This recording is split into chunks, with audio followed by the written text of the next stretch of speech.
On behalf of the President, I would like to thank our sponsors, in particular Human Rights Watch, Penn Center USA, the CSUF Foundation, as well as many CSULB offices and divisions that have provided time and resources to make this event over the next 3 days possible. We are confident that the outstanding speakers participating in this event and the conversations generated over the next 3 days will provide each of us with a greater understanding of the importance of and challenges to fundamental human rights, the right to freedom of thought, freedom of expression, and freedom of belief. And before I introduce our speaker, I'd like to remind you, if you don't have a program yet, please pick one up. If you know people are interested, go ahead and pick up one or two for them as well. And now it is my pleasure to introduce Dr. Craig Smith, Director of our very own Center for First Amendment Studies and Chair of the Department of Film and Electronic Arts. During his 20 years at CSULB, Dr. Smith has received numerous honors for teaching, research, and service, including the National Speakers Association Outstanding Professor Award in 1997 and the university's Outstanding Professor Award in 2000. Author of over a dozen books and more than 50 scholarly articles and book chapters, Dr. Smith's recent studies on the First Amendment include Freedom of Expression and Partisan Politics, Silencing the Opposition, Government Strategies of Suppression, The Four Freedoms of the First Amendment, and Daniel Webster, an Oratorical Biography. In addition, his scholarly study of commercial speech has been selected as the lead article in the prestigious Free Speech Yearbook. Dr. Smith regularly publishes editorials on the subject of freedom of expression in the Miami Herald, the Los Angeles Times, Washington Post, and other leading newspapers. Dr. Smith has served as a consultant to CBS News for convention election night inaugural coverage. He was much in the news recently. He served as a full-time speechwriter for President Gerald Ford and Chrysler CEO Leo Iacocca, and has also served as a consultant to President George Bush and Governor Pete Wilson. Prior duties include as well serving as Director of Senate Services for the Republican Conference of the U.S. Senate in 79-80 and as Deputy Director of the National Republican Senatorial Campaign Committee in 81-82. In 1983, Dr. Smith founded the Freedom of Expression Foundation and remains its president to this day. He taught at San Diego State University and at University of Virginia and the University of Alabama at Birmingham before coming to Cal State Long Beach. Boy, what a catch that was. Dr. Smith has served on the California Commission for Teacher Credentialing, statewide CSU Academic Senate, and is now serving as a member of the Board of Trustees of the California State University System. Please join me in providing a very warm welcome to our very own Dr. Craig Smith. Today, I want to start the panel, the forum off, by looking at the First Amendment and its evolution in the United States, to give us some historic background as to what's going on and why the First Amendment has been challenged in the past, and if you've read the newspaper in the last 2 days, why it's currently being challenged, and while we're discovering things that are still surfacing from the last administration concerning challenges to the First Amendment. I worked for Bush Sr., not the last Bush. I want to be very clear which Bush I worked for, okay. My story begins, and don't worry, it won't take 800 years to do it, but my story begins in 800 AD. The American model of freedom of expression is very different than the European model that we broke away from with our war for independence. The American Constitution is the first constitution to put freedom of expression in writing. There had been some guarantees given verbally and then taken back in other places, but we were the first country to actually put it in writing. And so we have a very different model of First Amendment freedoms than in the European tradition. And so I want to look at that tradition and then move to our area. Now, one thing that's kind of easy to remember about the First Amendment is that if you hold your hand up, you've got 5 fingers, and the First Amendment has 5 major clauses. And you can build an understanding of the First Amendment around those clauses. The First Amendment was really a combination of many other amendments that were submitted by the states to the Congress and then rewritten by our friend James Madison, who crafted the First Amendment, beginning with the very strong language, Congress shall make no law abridging any of the following. So what are those provisions? Freedom of speech, which includes our ability to speak out, give our opinions, commercially advertise, and so on and so forth. Freedom of the press, which gives us the freedom to print all that stuff. Freedom of religion, which means that the government cannot endorse or establish a religion, and we have the right to freely exercise our beliefs. And then the fourth provision is freedom to assemble. This often gets overlooked, but we have a right to gather together and to choose who we gather with. And the last is the right to petition the government for grievances. And this became very important. This is another right in the First Amendment that seems to have fallen by the wayside, but it was very important during the fight over slavery. Women's groups around this country regularly petitioned Congress, protesting slavery in their states. And the man who stood up and read those petitions courageously in Congress was John Quincy Adams, the former president who had become a member of the House of Representatives. The House of Representatives got so mad at him for doing this that they censored him, but he continued to stand up and read these petitions from these women's groups from around the country. It's an important part of our First Amendment history. But let's go back to the European model and establish that, and then move forward to the American model and look at how it evolved. A signal of the wedding of church and state in Europe occurred in 1800. In that year, Charlemagne, who had helped drive some of the forces together and created the Frankish Empire and started a whole new renaissance at Tours in France, came to Rome and was crowned Holy Roman Emperor. He bowed before the Pope, and the Pope put the crown on him. And that indicated the hierarchy that would exist from that time forward until the Protestant Revolution in Europe, that the state served the church and that the two of them cooperated together. One of the most important developments to occur after that was in 1456 when Johannes Gutenberg invented the printing press, actually movable type, and this allowed for the printing of many things. But one of the things, of course, that Gutenberg had to do immediately was to report everything he was going to publish and get it approved by the Archbishop of Mainz in Germany. So he could print Catholic Bibles, but not much else. Now, if you go to the Library of Congress in Washington, D.C., they have two of the Gutenberg Bibles. There's a Gutenberg Bible over at the Huntington. And if you look at it, they have just wonderful, gigantic pages, and they turn one every day so it gets, equal wear. And I'm sure, since you all know Latin, you can read these Bibles and enjoy them. But that was the model, again, where the press was subject to prior restraint by the church. And that, of course, limited what these people could say. 1492, red letter year, right? Columbus sails off for America. Ferdinand and Isabella pushed the last Muslim enclave out of Granada in Spain. But also, Ferdinand and Isabella reinstitute, it had been instituted before, but they reinstituted the Inquisition, which forced people into Christianity. The Inquisition then spread to Italy, where in fact it was more strictly enforced than even in Spain. And so again, you had this lockdown occur on the part of religion. There was a breakthrough, though, in 1517. On Halloween, All Hallows' Eve, a monk who had become a famous teacher at the University of Wittenberg tacked 95 theses up on a church door there and said that he would debate anyone on these 95 theses. And the 95 theses challenged the church on many of its abuses. That man, young man, was named Martin Luther. And the reason he tacked the petition up on Halloween was because the next day was a holy day of obligation for Catholics. So as they arrived at church, they saw this big scroll up there, and he got the publicity he wanted. He also got the publicity he wanted because of the printing press. By the time Gutenberg had sold his press and other people had developed it, for example, William Caxton brought the press to England in 1476, it had now spread throughout Europe. There were major publishing houses along the canals in Venice.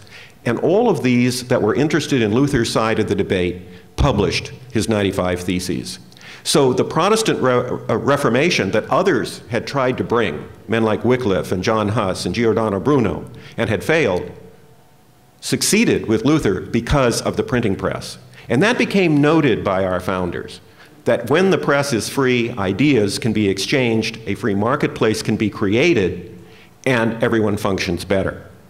In 1521, there was another rupture in the European system when Henry VIII of England, formerly named Defender of the Faith by the Pope, broke with the Pope because the Pope wouldn't give him a divorce, started his own church. But again, still in England, we had the same model of church and state kind of being in bed together. Now, during the period of time that Henry VIII ruled, and then eventually his daughter, Elizabeth by Anne Boleyn, succeeded to the throne, and then James, and then Oliver Cromwell, and all of the turmoil that was occurring in England forced people to emigrate to the United States. And one of the, then of course, North America, and in coming here, different states were established for different reasons. And that gave us a diverse base among those colonies. I mean, think about it. Massachusetts was founded by Puritans. They were not happy with the Anglican Church because they didn't think it had purified the Catholic Church enough. And so when they were persecuted, they came to Massachusetts. When Oliver Cromwell came to power and put the Puritans in charge in England, the Catholics left with Lord Baltimore, and they came to Maryland, and they founded their colony. The Quakers were persecuted, and the Quakers are heroic in all of this because they tolerated every religion. And so they went to Pennsylvania, and they founded their colony there. Other colonies were founded for other reasons. Georgia was founded as a place to put convicts, and bears that reputation to this day. Virginia was founded by adventurers who were trying to make a go of things and hoped to find gold there under my great-great-great-great-grandfather John Smith. So the colonies were already diverse before we even got to the time of the American Revolution. And of course, the founders of our country, those who fought and died for our freedom, were products of Enlightenment thinking. Almost all of them had read John Locke, for example. Now, why is John Locke important? John Locke wrote the Bill of Rights in England in 1689 after the Glorious Revolution that put William and Mary in charge. But he also wrote in his epistemology, his philosophy of how we come to know things, that the soul was a blank tablet. In short, he said, because the soul is a blank tablet, we learn our experiences, and thus, all people are created equal. That comes from Locke. Montesquieu, Voltaire, others all influenced the founders as they put together our thinking on becoming independent. Now, one of the most important moments in this history is when Patrick Henry stood up and gave his speech protesting the stamp tax in 1765 and ended by saying, "Give me liberty or give me death." Now, the speech itself scandalized the Virginia Assembly, but again, the printing press helped out. That speech was put out in underground newspapers throughout the colonies, and when it was read in Boston out loud, they formed the Sons of Liberty with Johnny Tremaine and the others, and that then led to the Boston Tea Party, and on we went. Now, one of the reasons that the founders wanted to preserve freedom of the press was because of the role it had played in fomenting revolution using Patrick Henry's speech. So our rich tradition of revolution is part of why we have a First Amendment. But of course, you know, it wasn't that easy. We had a Declaration of Independence that said we had certain inalienable rights, which meant these were the God-given rights that came to us, our natural rights that the Enlightenment thinkers had endowed to us. But we had to get those into some formal form, and it was very difficult doing that. After we won the Revolutionary War, we entered into negotiations between the colonies. As you know, they signed on to what was called the Articles of Confederation. Those fell apart because they didn't have adequate taxing powers and jurisdictional powers. There was a constitutional convention, and the Constitution was then put out for ratification. Now, during the ratification debates around the colonies, to ratify the Constitution, criticism emerged of the Constitution because it did not contain a Bill of Rights. People forget that when the Constitution was passed, there were no amendments to it. I mean, you should look at the Constitution and then look at the amendments that were added. The first state to really put its foot down about this was Massachusetts. Massachusetts says, we're going to ratify the Constitution, but it's on the condition that once it's passed, it be amended to include a Bill of Rights. Virginia then followed suit, and so we had a precedent. Once the Constitution was ratified, the Congress was to meet and write a Bill of Rights.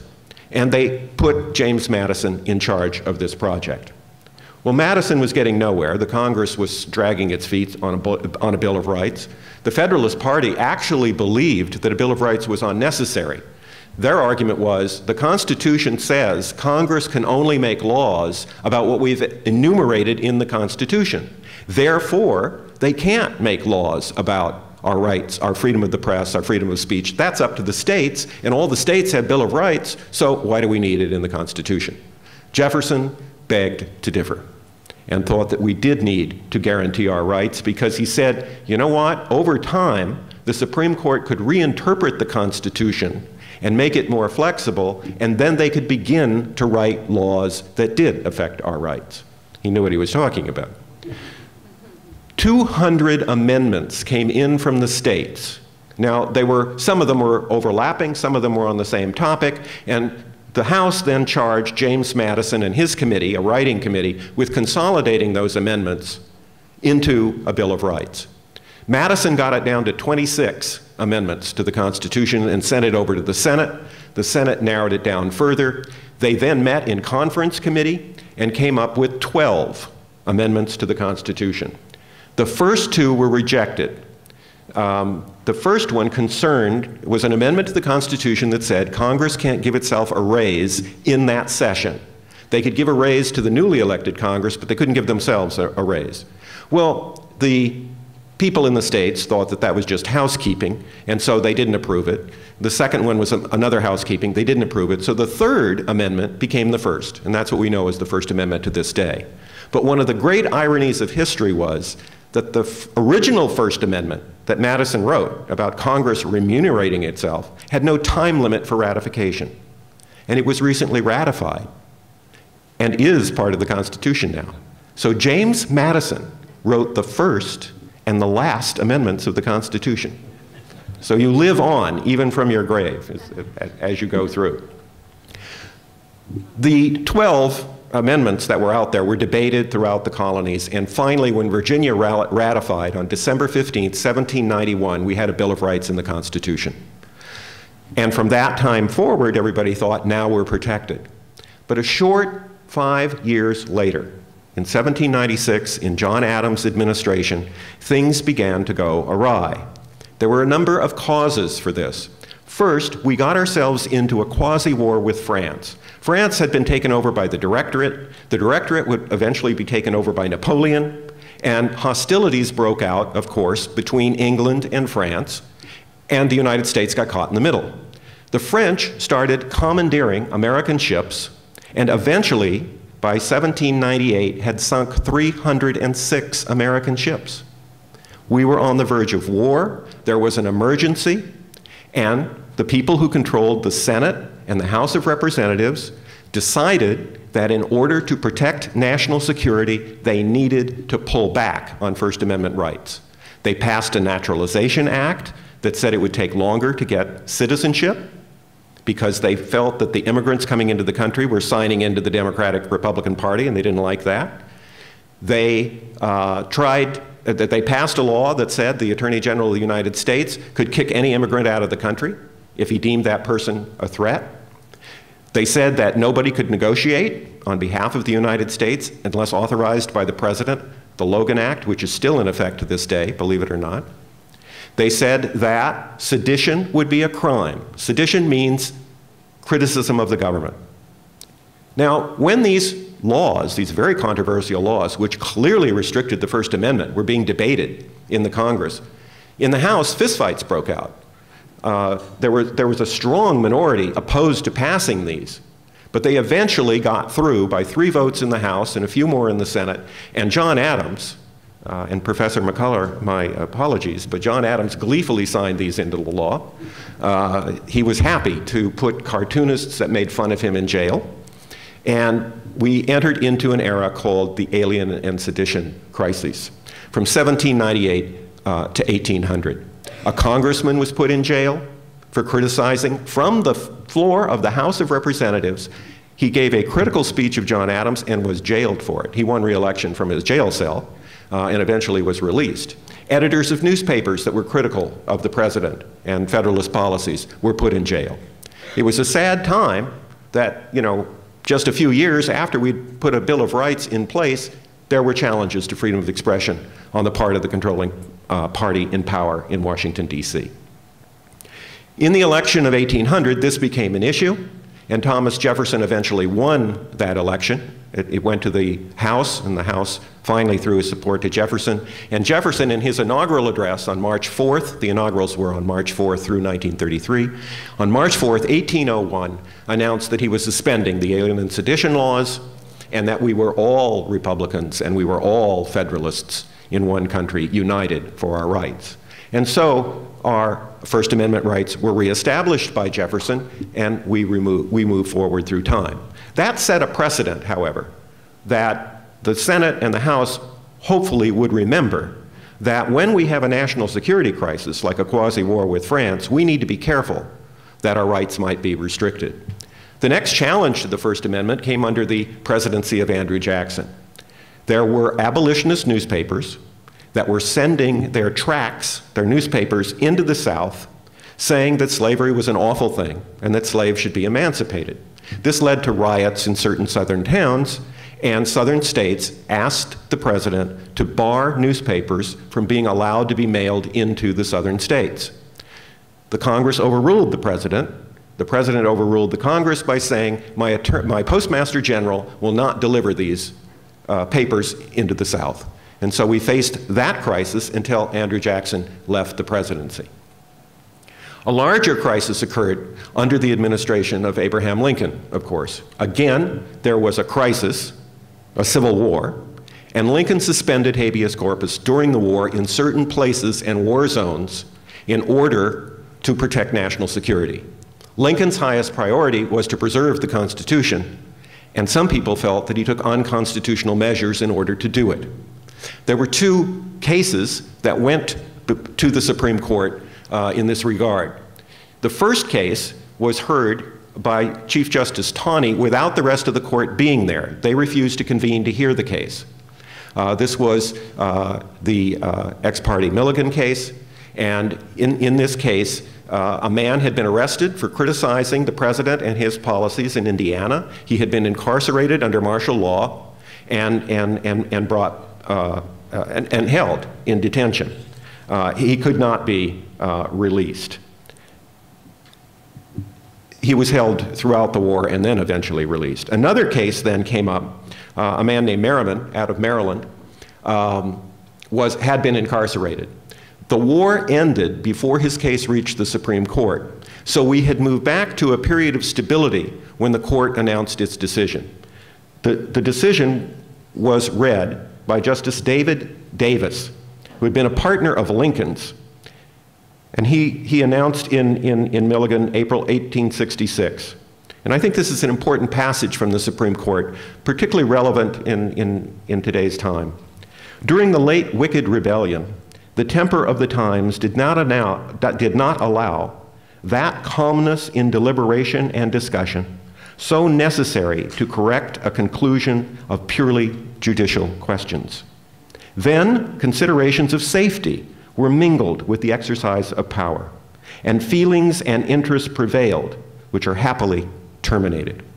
Now that the public safety is assured, this question, as well as all others, can be discussed and decided without passion or the mixture of any element not required to form a legal judgment.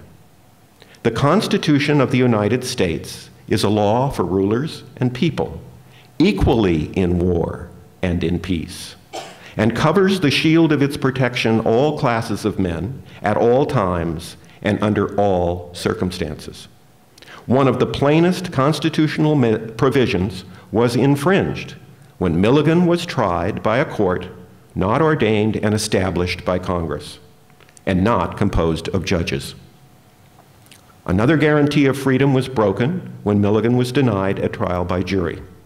Martial law cannot arise from a threatened invasion. The necessity must be actual and present, the invasion real. it is difficult to see how the safety of the country required martial law in Indiana. Martial law can never exist where the courts are open and in the proper and unobstructed exercise of their jurisdiction. Now, that ruling by Justice Davis and the Supreme Court is in effect to this day, so that the president, when he suspends habeas corpus, must justify it.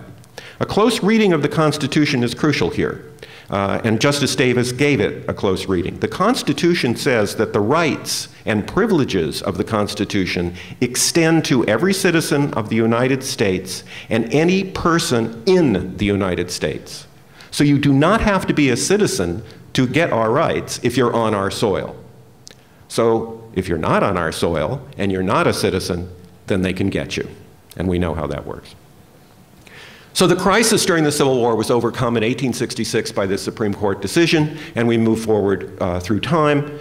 There were various crises that challenged the First Amendment over the next few years. The labor movement in this country was suppressed when it shouldn't have been under First Amendment law.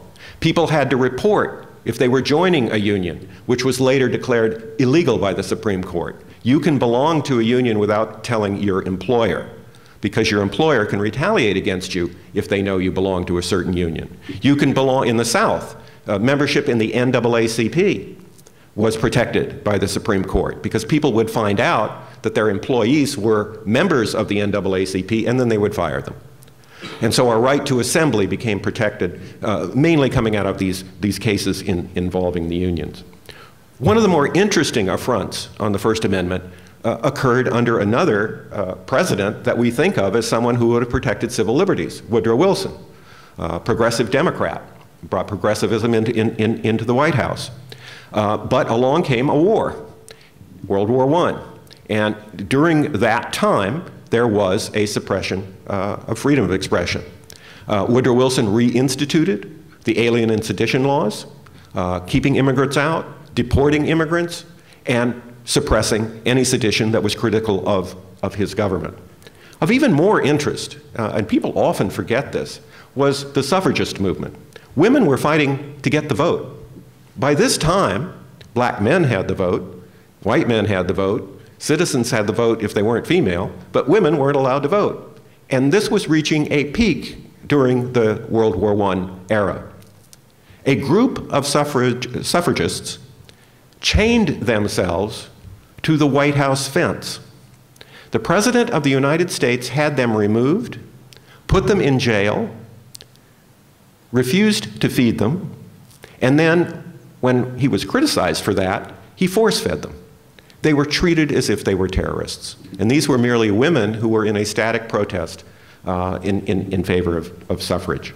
The first Red Scare that the United States endured came under the Woodrow Wilson administration, starting about 1918, 1919, when anarchists around the world were threatening various governments, and anarchists had virtually started World War I. In this country, the threat was real. The Attorney General's house was bombed in Georgetown, A. Mitchell Palmer.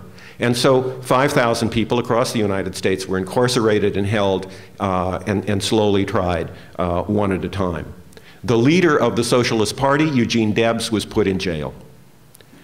Can you imagine incarcerating a member of an opposition party? You wouldn't think that could happen in the United States, but it happened in 1917. Again, it took the end of the war to bring us back to security so that we could get our rights back. It took a change of power. The Republicans defeated the Democrats. And when Warren G. Harding became President of the United States, this was the first election in which women were allowed to vote. And one of the first things that Warren G. Harding did as President of the United States was to free Eugene Debs from jail.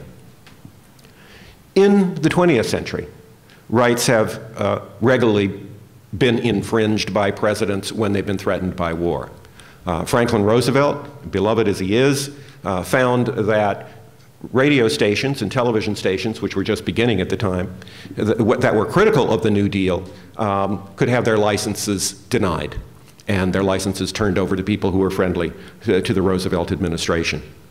During the war, as we know, there was a feeling that certain ethnic groups might pose threats to the United States. A leader in incarcerating these people, Japanese Americans, was the governor of California, the Attorney General of California at the time. His name was Earl Warren. He eventually became governor of California. He then became Chief Justice of the Supreme Court and atoned for his sins when he was governor of California, or Attorney General of California. You can go up to Manzanar up off Route 395 and see where Japanese Americans were interned there and in other places around the country, in North Dakota and so on and so forth. So even under some of our most liberal presidents, our First Amendment rights can be threatened. And this always is a problem. The last crisis I want to look at is the McCarthy era, because it was so important to shaping how we feel about our First Amendment rights and what can happen in a country when scare tactics are involved. And one needs to understand the historic context. I think it's really important when we're teaching our students and we're teaching one another to establish a historic context for what went on, rather than just saying these people were wrong. In each of the crises I've talked about, there was a national crisis that needed to be addressed. Lincoln was facing a civil war. Woodrow Wilson was involved with World War I, and there were Irish and German Americans who opposed him. Franklin Roosevelt was fighting the worst depression, hopefully, that we had. We're on the brink. And in the McCarthy period, the same was true. Remember the history of that time. In 1946, the war was over. Franklin Roosevelt was dead. Harry Truman had become president, and he invited Winston Churchill, the hero of England, to come to the United States and give a speech at Fulton, Missouri. That was the speech in which Winston Churchill said, in his attack on communism, that an iron curtain had fallen from the Baltic to the Adriatic, that the Soviet Union was beginning to take over Eastern European countries, and this was a major threat to Western powers. By 1948, the Soviet Union had taken over Poland, East Germany, Czechoslovakia, Romania, the Ukraine, Belarus, Estonia, Latvia, Lithuania. Things looked pretty grim. Now, at that point in time, the United States was the only power with nuclear weapons. And so it hoped to keep the Soviet Union in check using the Truman Doctrine and other kinds of enforcement. Also, in 1946, the House Un-American Activities Committee began hearings about where communists were trying to take over various organizations around this country. One of those organizations was the Screen Actors Guild, the president of which was Ronald Reagan. And Ronald Reagan came to Hollywood and testified that they weren't going to let the communists take over the Screen Actors Guild in quite a famous performance. Things went from bad to worse in 1948. A man who was the editor of Time magazine, editor-in-chief of Time magazine at one point, a man named Whittaker Chambers, came before the House Un-American Activities Committee and claimed that the Assistant Secretary of State, a man named Alger Hiss, had been a member of a communist cell with him in the 1930s. This caused a sensation. The new leader of the House Un-American Activities Committee called Alger Hiss before it. And a new young congressman, Richard Nixon, asked for evidence before the committee proceeded. When Alger Hiss appeared on the first day, he was asked whether he'd ever been a member of the Communist Party, and Alger Hiss said, "That's ridiculous. I'm a patriotic American. I've never done anything wrong in my life. I wouldn't, do such a thing." That night, Richard Nixon went through the transcripts of Hiss's testimony and realized that Hiss had never particularly and directly denied that he'd been a member of the Communist Party. So the next day, in questioning, Nixon said, "Are you now," one of the most famous questions in American history, "are you now or have you ever been a member of the Communist Party?" And Alger Hiss tried to dodge the question again, and Nixon said, "All you have to do is answer yes or no." And Hiss said, "I was not and never have been. I am not now, nor have I ever been a member of the Communist Party." Well, it turns out he was, under another name. And every person since who's tried to exonerate Alger Hiss in a book has come to the conclusion that he was guilty. That was a scandal. That this was a man who was the Undersecretary of State who had helped form the United Nations. And here we are discovering that he had been in a communist cell at a time when we're in the throes of the Cold War. In 1949, things got even worse. Nationalist China, an ally of the United States, fell to the Communist Party, led by Mao Zedong. In 1949, the same year, Russia announced it had developed the atom bomb, and everybody went crazy. How did they get it? Had we leaked this information to them? Were there spies around the country? Were there subversives in the State Department? And then, in 1950, in Wheeling, West Virginia, a young senator named Joe McCarthy gave a speech to a women's Republican club. And during that speech, he held up a piece of paper and said, I have a list of 250 subversives in the State Department who had been or are now members of the Communist Party. Created an absolute sensation. The piece of paper turned out to be his laundry list from his hotel room. He was making up his numbers as he went along, but nobody knew it at the time, and in the context it sounded perfectly believable. You know, how could Russia take over half of Europe? How could the communists take over China? How could they develop the atomic bomb unless there were subversives among us? So the model we have here is not only is there an external threat of the Soviet Union that has involved us in a Cold War, there's the internal threat of subversives in our own State Department, and we better do something. And so one of the things we can do is restrict our rights. And various legislation was passed that began to restrict our rights. The McCarran-Walters Act, the Smith Act, and so on and so forth, restricting rights in this country. Moreover, on the local level, people became followers of McCarthy and went into their libraries and asked that certain books be removed from their library, anything written by Marx, anything written by Lenin, so that you couldn't see what was going on. Many people were called before the House on American Activities. One of the most famous was Dashiell Hammett, the man who wrote the Maltese Falcon. And on that panel I told you about tomorrow, one of our graduate students is the granddaughter of Dashiell Hammett. And she may talk about that a little bit. But when he was asked, you know, what would you know, tell libraries, you know, if you had your way, he would said, well, the more books the better. Isn't that what libraries are supposed to be about? So people were being blacklisted for being members of the Communist Party. They were being blacklisted for taking the Fifth Amendment, which was their right. The Fifth Amendment says you can't testify against yourself, and you've seen how that's used, and you know, you have a right to not testify against yourself. Professors from California State University system, from the University of California, were called to Washington. And when they took the First Amendment, they were fired, even if they had tenure. Those were the days, Karen. So the only person, you know, that I can find that stood up during this period from a college campus was Nathan Pusey, the president of Harvard University. And he said, we're not going to fire those people. They're exercising their rights under the Constitution, under the Fifth Amendment. But it was a bad time in this country, and that was just in the 50s. By 1954, McCarthy had become very popular. In the Gallup poll beginning 1954, polls said 54% of Americans support the methods of Joseph McCarthy. Now, this is a man who'd been caught editing pictures to put two people together who really weren't together. They may have been across the room from one another. This is a man who had attacked newspaper editors and so on and so forth. Now, was anybody speaking up against McCarthy? Sure. One of the first, my hero, another Smith, of course, Margaret Chase Smith, senator from Maine, in 1950, right after he gave his Wheeling speech, got up on the floor of the Senate and said, gave a speech called The Conscience of a Republican, and said, this party doesn't stand by Joe McCarthy. We need to censor this guy. But nobody went along with her.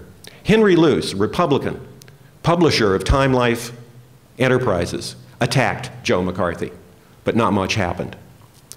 In March and April of 1954, Edward R. Murrow of CBS, and you've seen Good Night and Good Luck, tells that story, attacked McCarthy. But still, he seemed invulnerable.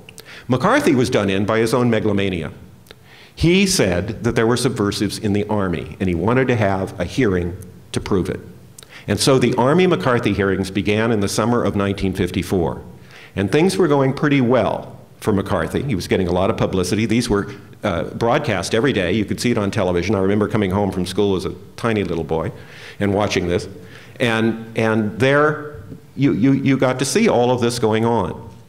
And people attacked McCarthy, and still he seemed to survive. And then came a moment that broke through everything. McCarthy attacked an assistant to the lawyer who was representing the Army, Joe Welch. And the assistant was just a young kid out of law school. And McCarthy attacked him as having communist affiliations. And Joe Welch responded to McCarthy, saying at one point, "Senator, at long last, have you no decency? Your forgiveness will have to come from somebody else other than me." And Welch got up and walked out. And the McCarthy balloon collapsed. People began to see him for what he was. His popularity went down. He was censored that fall by the United States Senate, finally, and drank himself to death in 1957. The McCarthy era was over. But it's one of our blackest memories in our history, and that it could happen so recently should give us all pause. Now, we've seen other things that have occurred since then. It's interesting that the USA Patriot Act was hardly debated, and only one person in each body of our legislature opposed it, as opposed to what we went through with the Alien Sedition Act, where fistfights broke out and there was a strong minority. I mean, immediately following the attack on Pearl Harbor, there was a committee investigation, the Peugeot hearings. There was no investigation after 9/11. So we need to be cautious.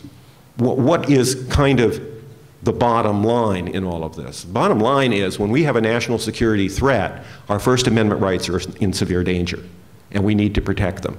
Now, where can these things come from? Look at the crises I talked about. The Alien and Sedition, the external threat was the quasi-war with France. The internal threat was French philosophes, Jacobins, that had infiltrated the country. They were the subversives. The major actor was the Congress. It was Congress that passed the law. The president didn't ask for him, but he signed it. The major action was the Alien and Sedition Acts. And the role of the Supreme Court? Nothing. It was complicit until Jefferson became president and could appoint different members to the Supreme Court. In the Civil War, what was the external threat? Secession and the breakup of the Union. What was the internal threat? Copperhead editors, editors in the North supporting the Southern cause. Who was the major actor in suspending our rights? President Abraham Lincoln. What was the action? The suspension of habeas corpus. What was the role of the Supreme Court? The Chief Justice tried to stop it, but the rest of the court wouldn't go along with him. They were complicit until the war was over. World War I. What was the external threat? Germany and communism. What was the internal threat? Anarchists, communists, Reds.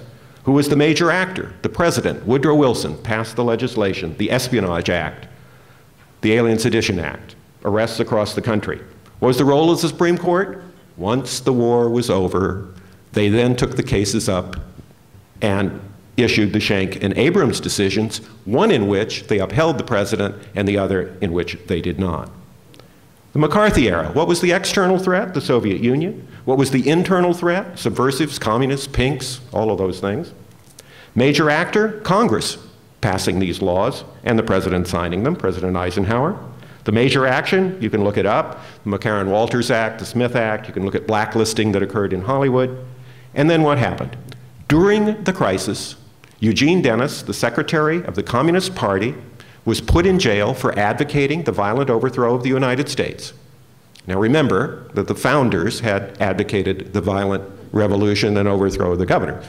Dennis was put in jail in a decision handed down during this crisis by the Supreme Court.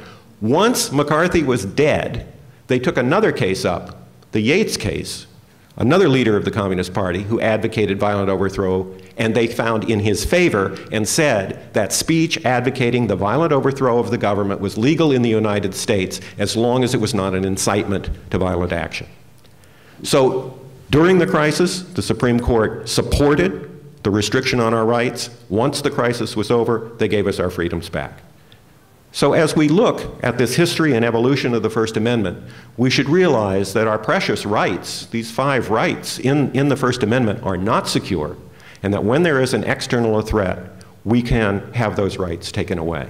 unless all of us are educated about our past and how these rights have been taken away, that even the Supreme Court has acted in this manner, we're not safe and we're not free. And in an educational institute, it may be too much, you know, to expect everybody in the United States to understand this. It would be nice. But at least in an educational institution, we should understand it. We should be teaching one another, and we should be teaching our students. Thank you very much.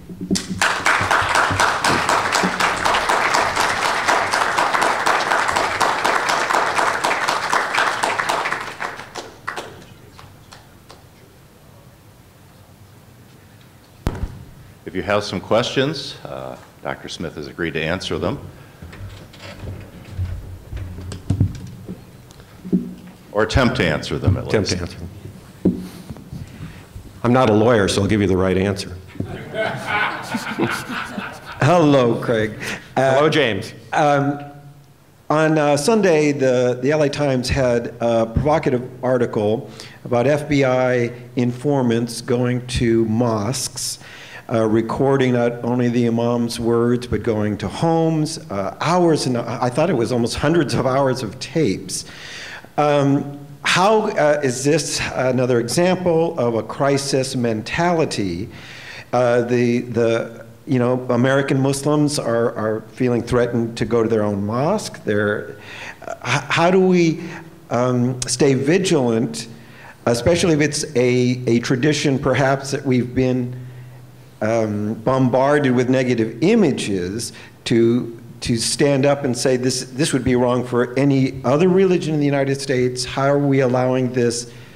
Is there any way to control or be vigilant, as you say, on these kinds of rights being restricted? Well, one of the great success stories of the FBI has always been their ability to infiltrate threatening groups. And we know that the same is true in Israel. We know the same is true as England, that terrorist attacks have been stopped using these methods. The problem is when you authorize this kind of thing, where do you draw the line and where does it stop? And I can understand infiltrating an underground cell, but going into a church and recording, you know, what somebody is saying.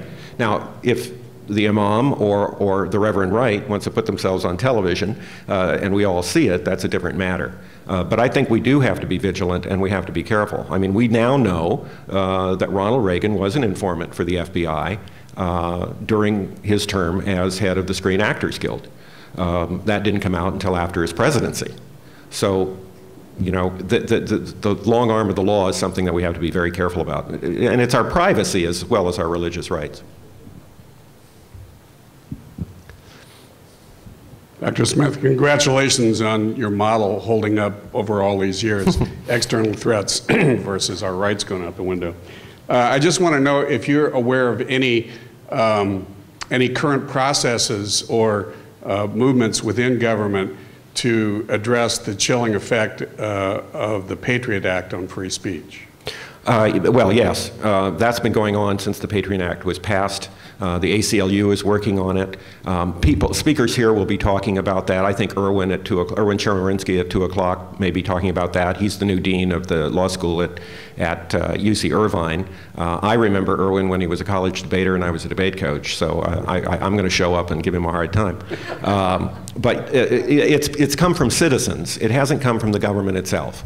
I mean, that's the great fear I have, is that in the past we've had people in the government raising questions.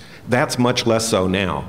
And the other problem I think we had with the U.S. Patriot Act was the complicit nature of the press. I mean, that's a fifth column that I have added to this equation that will be coming out in my book this year. The second edition of my book on suppression of free speech in America has been renewed by State University of New York Press, and I'm putting that in there because the first time I wrote the book, I didn't look at the press closely enough. I always assumed, you know, the press attacked and wanted their freedom because freedom of press is next to freedom of speech, and they went along with us. But there have been times when the press has been complicit in this, and in the U.S. Patriot Act and from 9/11 on, it was pretty strong.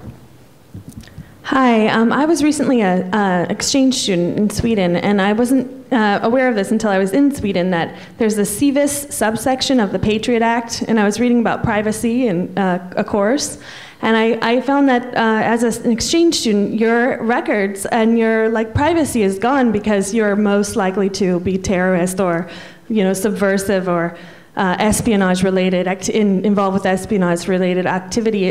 Can you speak to that? And isn't it just a direct contradiction of my constitutional rights?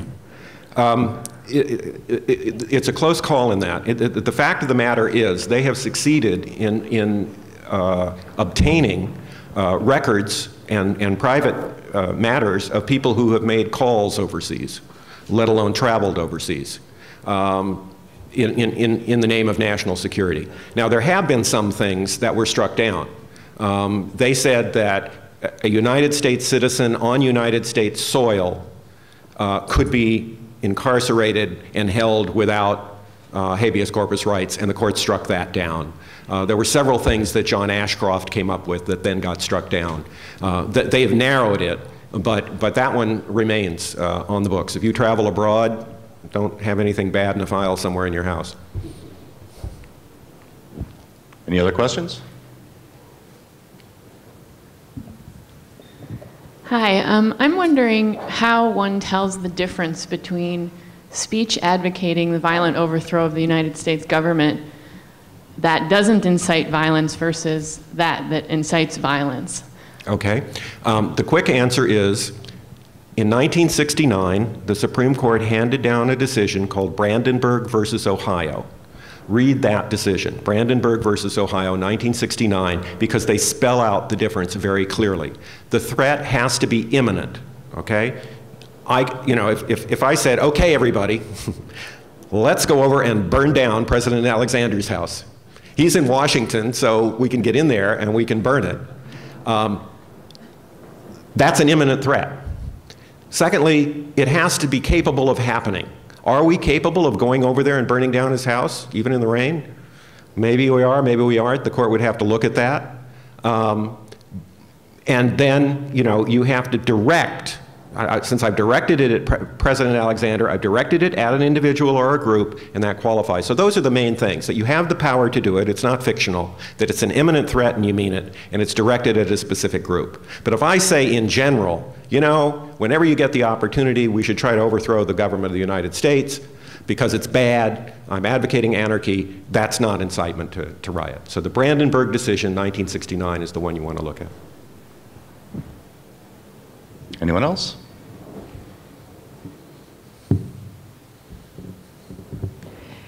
Given the major shifts that we're seeing in our, quote, postmodern world, and especially this shift in media and the corporatization of media,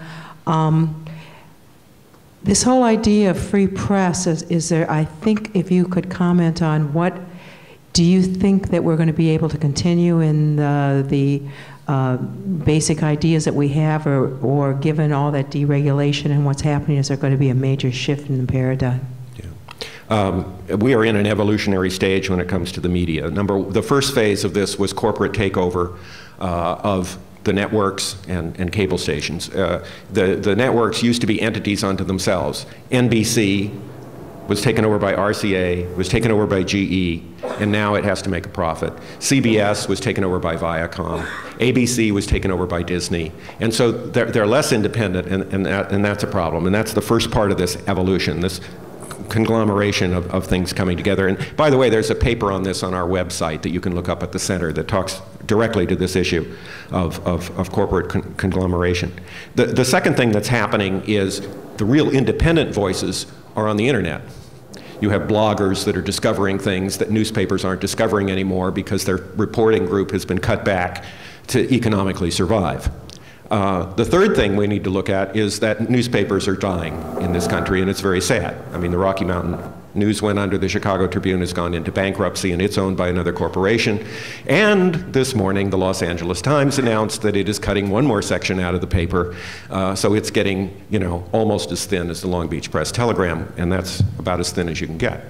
So all of this is taking place at the same time. I think what you're going to see is an emergence particularly young people know how to do this really well, is an emergence of the internet as an independent voice. It's always been a pioneering kind of cowboy thing out there. What's going to be difficult to determine is what's real and what's not real, what's being made up and what's not being made up. One of the difficulties, those of us who support a shield law, which would protect reporters from revealing their sources, when we write the law, who does it shield? Who's a real reporter? Is it a blogger who does nothing but blog, and that's their primary duty? Are they a real reporter, or is it somebody who gets money to be a reporter? How do you define what a reporter is? And that's a real postmodern moment, that we can't do that. So I know I haven't answered your question, but I've tried to portray what's going on here because I think we are in a moment of major evolution in terms of media coverage of the news. Is there one more question? Well, thank you all very much. If not, thank you very much.